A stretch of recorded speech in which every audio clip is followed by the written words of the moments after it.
Good morning, everyone, and welcome to the Rangers Review morning briefing for Friday, the 3rd of December. I'm Derek Clark. I'm joined this Friday morning by Jonny McFarlane as ever. How are we doing, Jonny?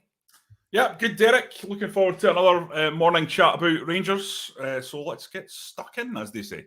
Yeah, absolutely. Just a reminder, folks, lots of you are subscribing to our YouTube channel. Thanks very much for doing so. If you haven't already done so, just hit that subscribe button so you'll never miss a video. Okay, Jonny, of course, it's a day ahead of the big game tomorrow, Dundee at Ibrox. It's a rarity these days that Rangers get to play on a Saturday at 3 p.m, but that'll be the case tomorrow. Dundee, on paper, they have picked up of late, but you're expecting Rangers to go out there tomorrow and put on a show. Yeah, absolutely, Derek. Listen, that's 3 out of 3 now, and Rangers playing really pretty well under Giovanni van Bronckhorst.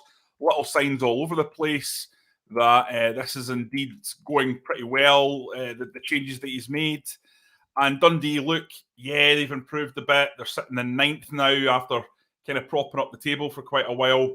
But fundamentally, this is an opportunity, Derek. Dundee still have the worst goals against record in the whole league, them and Ross County. 27 goals conceded in 15 games. It's a really good opportunity for Rangers to go out there and bag a few goals and put them to the sword. Anything other than a win would obviously really puncture all the momentum that's been built up so far, but there's no reason why that should happen at Ibrox. And again, Derek, this is the thing that happened last season. This is so important. No one's really talking about it, but it's that M word, momentum. Rangers playing first ahead of Celtic again. You win, and it just piles that pressure on top of Ange Postecoglou's men. And Celtic, they've played really well at times this season. There's times when they've been playing excellent football. Not for the last few games for me. I've watched them. I think they struggled last night. They just got over the line. We know there's been a lot of controversy about the goal. Let's not get started on that. But you add that to the fact that the previous week, 2-1 win over Aberdeen, fortuitous deflection got the goal. Celtic are kind of scraping through. Now, you could look upon that and say, well, that's the mark of a good team, winning when they're not playing particularly well. But if you factor that in with the fact that Rangers are adding that pressure on top of them, they need to get the win, because otherwise they're going to go 7 or maybe 6 points. There'll be 7 points clear or 5 points clear, whatever it is. It means that I can't do the maths in my head at this time in the morning that quick, Derek. I'm bamboozling me. But that means that they are really pouring the pressure on. And I think that's key. And we saw that last season, what happens when you build up a bit of steam, and it's relentless. Yeah, absolutely. I think it's all about Rangers piling on the pressure. I fully expect them to do so, but as CGM 55 says, I mean, they have picked up under James McPake. The game up at Dens Park, we remember that John McLaughlin saved a penalty, Jonny, and it was... for me, it was one of those performances we've seen in the sort of early stages of the campaign where it was lackluster, it lacked any sort of life. But for me, Giovanni van Bronckhorst, in his short spell in charge so far, has sort of reinvigorated this Rangers side. He's given them that spark back. It's obvious to see. And I made a point about yesterday when I analysed the game using the StatsBomb data. It's clear that he's addressed the defensive frailties that sort of that the Rangers side were succumbing to under Steven Gerrard. It's clear he's made them more robust, and he says it himself when he's talking about it. Keeping the zero is very important to him. Yeah, that's one of the things that he keeps saying over and over. And there's quite a few of these Giovanni van Bronckhorst sound bites that are clearly messages that he's wanting to get across to his players, potentially the fans, and the rest, the people at the club, I assume. But that protecting the zero, keeping the zero, is something that he said over and over again.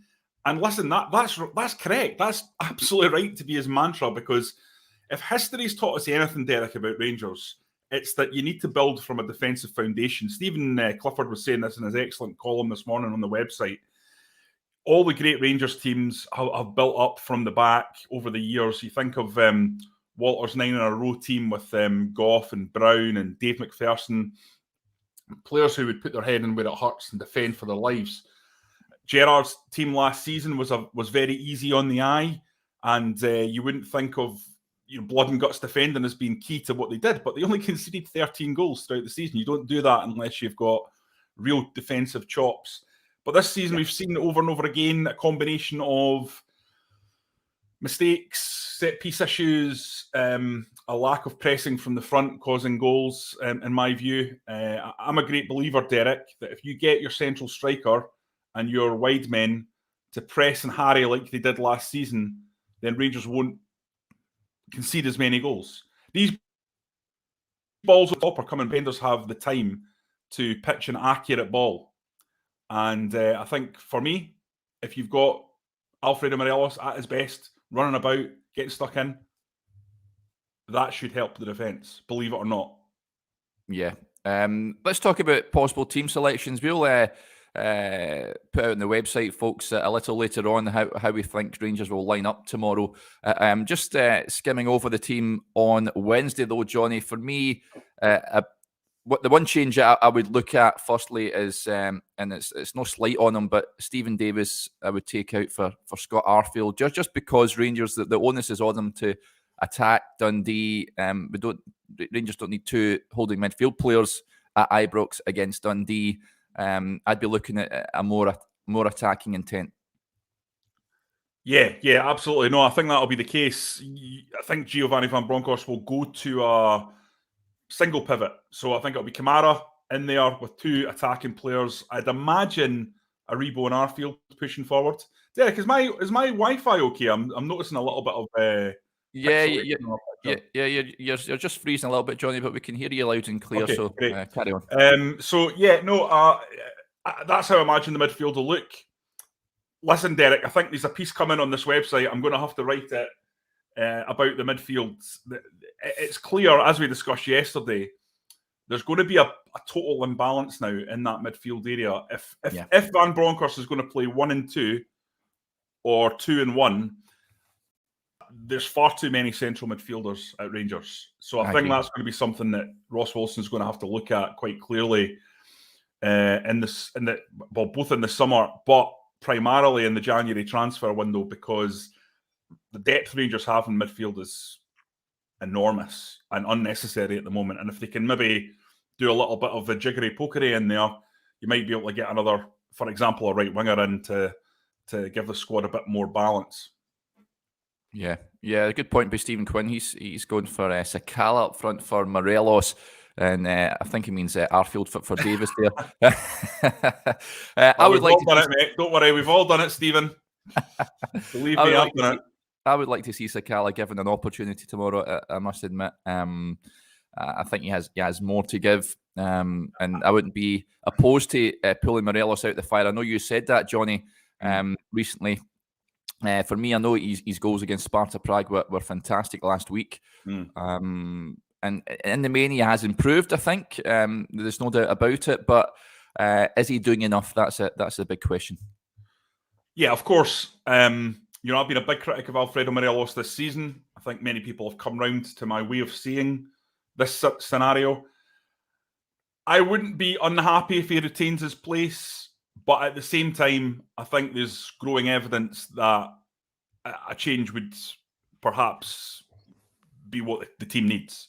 Yeah. Kemar Roof, I think, fits a lot of the kind of structural bill for Giovanni Van Bronckhorst. He's very similar to Jorgensen, who played for Feyenoord, but Giovanni Van Bronckhorst was there. And a lot of our stats gurus are saying, look, Kemar Roof is like a prototype who fits into this system. And Alfredo Morelos better watch, because Giovanni Van Bronckhorst has kind of got a perfect foil for what he wants to do here in Kemar Roof. That said, I agree with you, Derek. So I feel I'm kind of torn on it, because Morelos, for me, is working a lot harder under GVB than he was previously. He was absolutely terrific, back to his bulldozer best in the Europa League. Against Hibs, I thought he had a kind of Well, he had a poor game, didn't he? Let's be honest. And a mixed game against Livingston. Yeah, I think he started well, but then he went quiet, and he wasn't what the Morelos that we all know and love. I think he just faded in the game. There's no question about it. Listen, Ryan Porteous is getting a lot of stick from Rangers fans. I totally understand why, but I thought he played pretty well against Morelos. Those two had an individual battle, and Porteous, right until the end when Kent clearly did him, Porteous was winning that battle, as it were. Yeah, let's talk about, moving on to Kent. Aldo gets in touch. I had a piece out this yesterday, in fact, mentioning Yanis Hadji and how I don't think Rangers have seen the best of him on that right-hand side of the forward three. He would like to see Scott Wright get some game time. He thinks he could do what's similar to what Ryan Kent does on the left. I tend to agree. I think Scott Wright would benefit from the system that Giovanni van Bronckhorst wants to play. The jury's still out for me whether Scott Wright has the qualities, shall we say, to play for Rangers. I think he's been given some opportunities this season and not necessarily taken them. But I would like to see him given a chance under a new era to see what he can do, Johnny. Would you go along with that? Yeah, definitely would. But first of all, Stephen Quinn coming back and saying that he's blaming it on autocorrect. We've heard that before, Stephen. We're not having that. Nah. Yeah. Bad workman always brings his tools. Scott Wright. I think Scott Wright's a really talented player, and I like players like that. He's really quick. He's really direct. He's really skillful. So immediately, he's the kind of player that I like. You know, I grew up watching Rangers in the Advocat era. Was kind of like my coming of age as a Rangers fan. Yeah, and so I love that kind of passing football, fast wingers, exciting play. That's what I kind of want to see when I go to Ibrox. And Scott Wright has all the attributes to be that kind of player. So naturally, I gravitate towards him. That said, mate, I do believe that Ryan Kent is in another league from Scott Wright. Again, I think Kent is really the best player in Scotland. Let's be honest. Behind him, there's a big gap between him and Scott Wright. But listen, Scott Wright's got everything in his locker to be a really, really top player. He just has to go out there and grab it. I think there's been a lot of discussion about his attitude and how good that's been and what he's done to change his lifestyle, his diet, and putting on muscle and things like that under the Gerrard regime. And you hope that what he does is he sees this opportunity under Giovanni van Bronckhorst as a guy from a nation that has churned out winger after winger after winger. Top class. These guys really know what they're doing when it comes to wide players in a way that Scottish coaches generally don't have a good record. Yeah. So I think he needs to see it as a real opportunity to work with someone who's a World Cup winning captain, World Cup finalist captain. Sorry, he didn't win the final, as we know. Although, you know, Arjen Robben has a lot to answer for on that front, going through one-on-one with 20 minutes to go and not converting. But let's not go there. Yeah. So yeah, I think he just needs to get on with it. Really, just listen and learn. Yeah, a lot of you getting in touch with regards to Juninho Bacuna. So let's take some of the comments. Thomas says he'd like to see what Bacuna could bring into the role Arfield plays. It's at a decent point. D-Mac says he would like to see Bacuna start on Saturday, as does Jordan. He would like to see him play as well. And Louise Wise also gets in touch. He says he has the skills and he was brilliant against Ross County. And he was, Johnny, there's no doubt about it. That was his first league start for Rangers. We've not seen him under GVB as yet. Would you like to see him get some minutes on Saturday? Well, listen, there's a lot of players that I would like to see in these 8 roles. Bacuna's one of them, obviously. Looked really good in that game against Ross County, scored a goal, and kind of, I think, would be right to have slight grudge about the fact that he played so well and then has totally dropped out. But change of manager, it's difficult. The guy that I would like to see in that 8 role, Derek, is Yanis Hadji. You know, you talked about that. If you've got one sitter and 2 8s and you're playing at Ibrox, I think you can easily get away with Yanis Hadji in the centre of midfield. So I'd like to see that. But That said, I think it'll be Arfield and Aribo. They've both been playing terrifically well. I think Aribo's been completely revitalised under GVB. He looks like a much more confident player playing in a position that actually suits him. So I watch out for that, I would say. But these guys are probably in possession of the jersey at the moment, and it's up to the others to wrest control back. Yeah. Some of you getting in touch with regard to the reports yesterday. Xavi Simons or Simons from PSG, the report that we've seen in a number of outlets.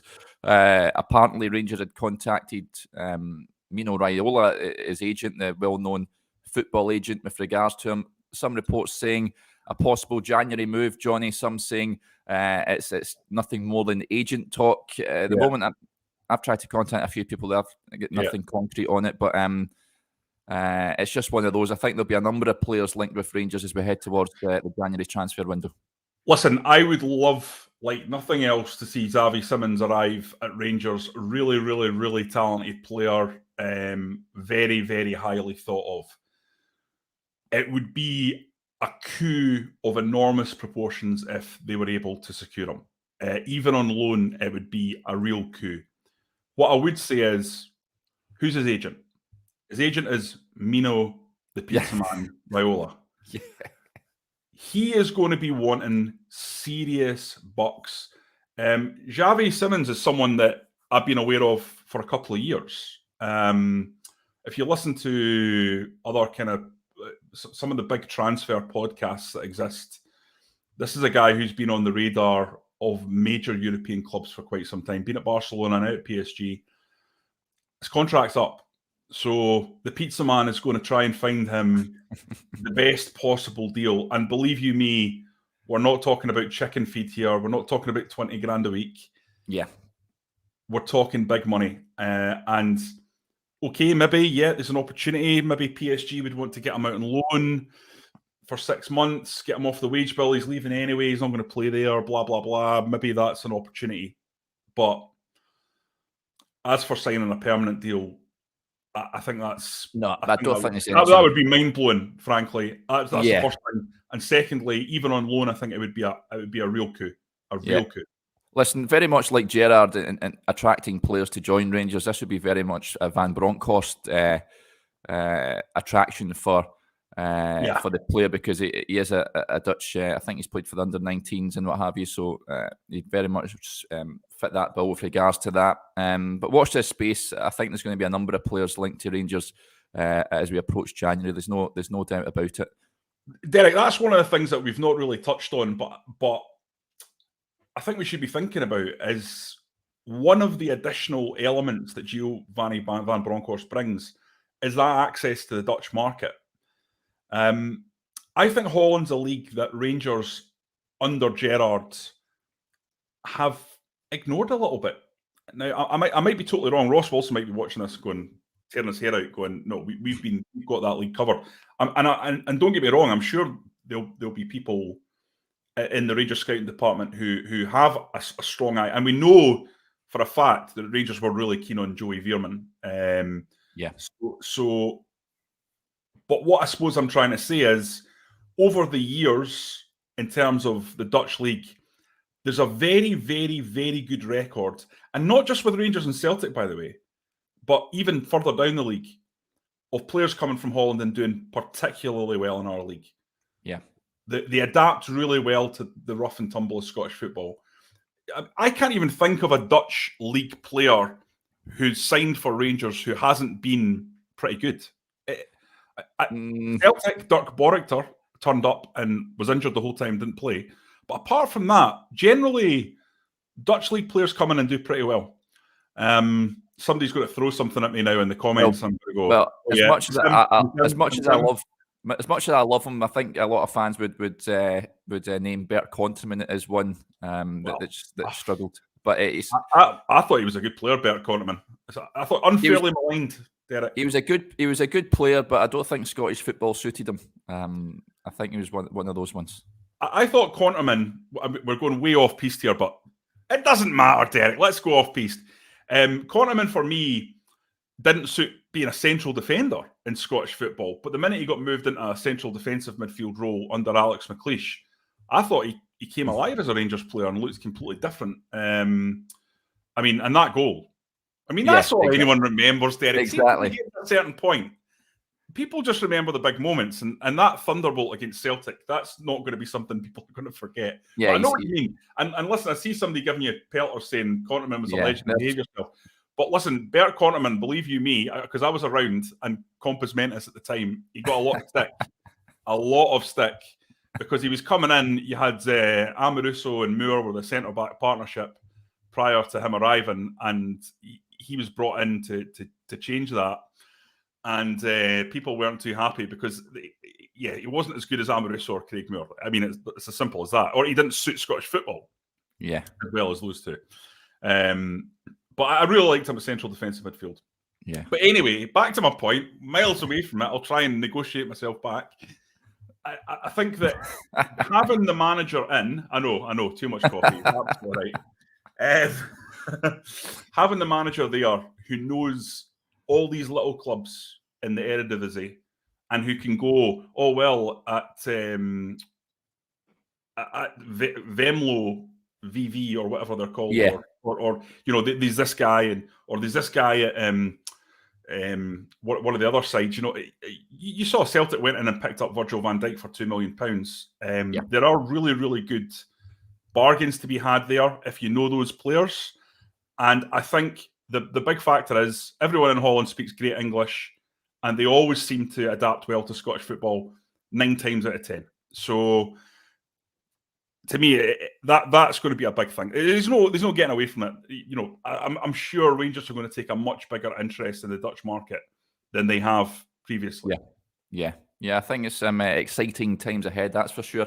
Okay, that'll do us there, folks. Thanks again to everyone getting in touch as ever on the chat. We very much appreciate it. And if you haven't already done so, as Aldo McNaught says, if you just smash the like button and subscribe. People couldn't say it better myself. Okay, we'll be back on Monday morning. Enjoy the rest of your weekend, folks. And if you're going to the game on Saturday, we hope your team wins as well. Okay, we'll be back on Monday.